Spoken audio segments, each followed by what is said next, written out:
Hello, fellow adventurers and collectors. Filmaholic here. In today's episode, we're going to be doing something a little bit different in that we're going to be doing a little bit of TLC for this smart doll.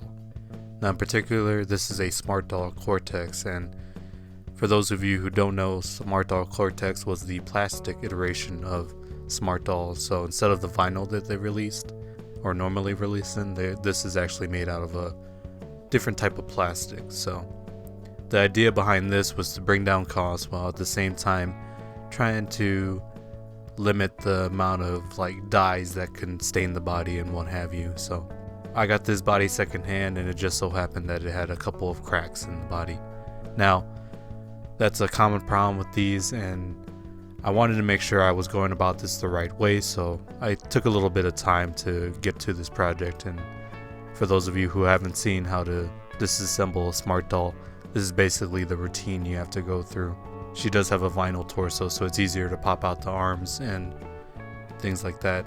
Now, as you can see here, that's basically where the fracture is and what we're going to be repairing today. So the first step was disassembly. I wanted to make sure I didn't, interfere with any of the other parts that weren't broken. So I took out the arms, and I also took out the torso just to keep it on the safe side, because I do have to do some ankle work as well. And this is the spine. This is the original engineering behind the smart doll body. I'm pretty sure they've gravitated away from this. I don't have the new evolved body, at least yet. So that's the original concept behind these. So this is the torso, of course, and here you can get a better look of what we're going to be doing today. As you can see here, the plastic by that elbow joint is very thin, and it was very common for these joints to break over time. Basically, my idea behind this is to get some little styrene plastic and reinforce it, but at the same time making it look like a band-aid. That way it's not, too out of the ordinary. So, like I said, fortunately both the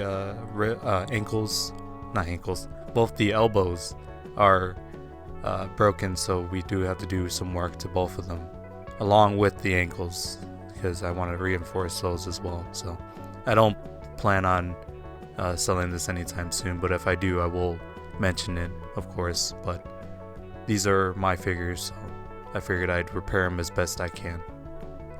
It's not as noticeable here on the ankles, but it is there, and I'm curious to see what happens when they do release the next form of Cortex, because that was something that was recently announced, so I'm looking forward to that.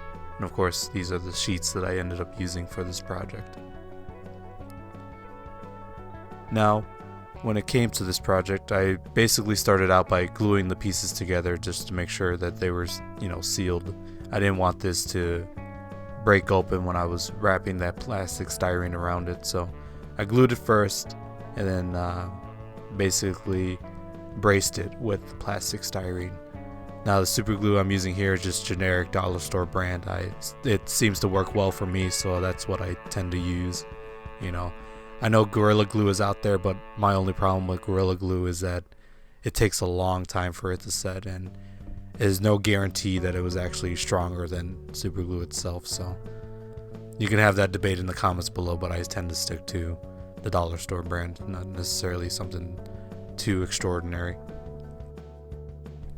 Now, basically what I did with the styrene, I drew out the shape that I wanted, and the good thing about styrene or plastic sheets like this is that they're very easy to cut into. You don't need any special tools. You just need an X-Acto knife, and you can get the job done.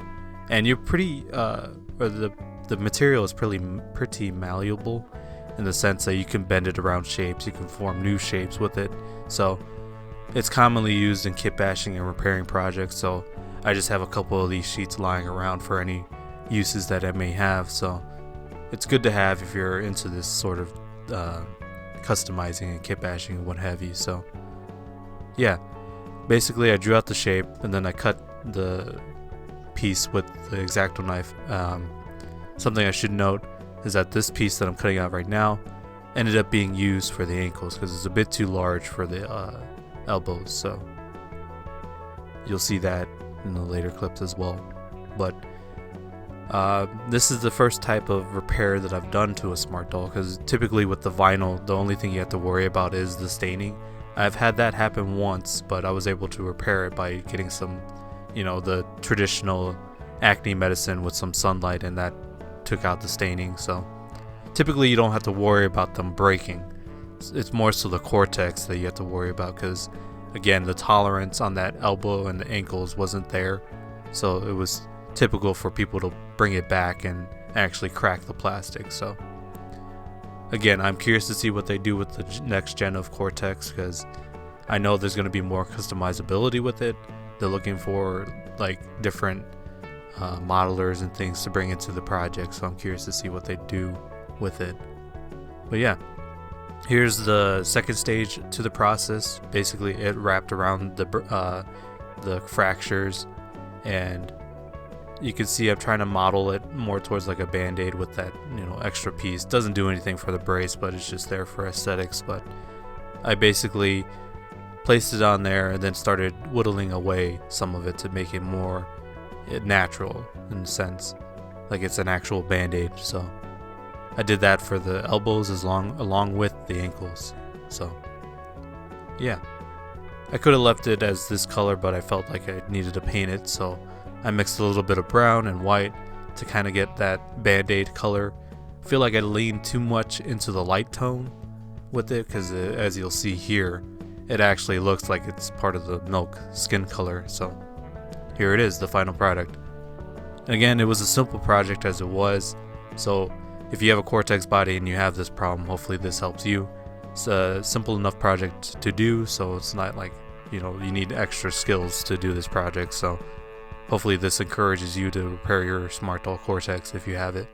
And here are the elbows. So like I said, I wish I could have got a different shade of color, because it looks too similar to the body, but I guess that works if that's what you're going for. But me personally, I think I could have gone a bit darker to make it look more like a band-aid. So yeah, and of course here it is on the other side. Hopefully this reinforces that fracture and I don't have to worry about it bending backwards. I did notice when I was putting the joints back in that it was a bit tighter, so it seems to be working. So if anything, I will keep you updated as to how long this lasts and if I have any problems in the future. So yeah, with that said, I thank you very much for watching this little repair video on the Smart Doll Cortex body.